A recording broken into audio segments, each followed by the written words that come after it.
Hi guys, luto po tayo ng ala igado ang style. Ayan o, prenito ko muna yung carrots at saka patatas. Sunod na po natin yung meat.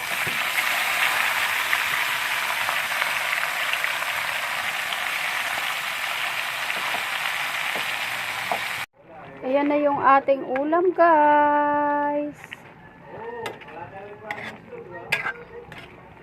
Nilagay ko na po yung ating carrots at patatas at bell pepper. Makulay ulit. Yung ating ulam na parang ang hiwa niya ay parang igado na parang menudo, 'di ba? Patsam yan guys.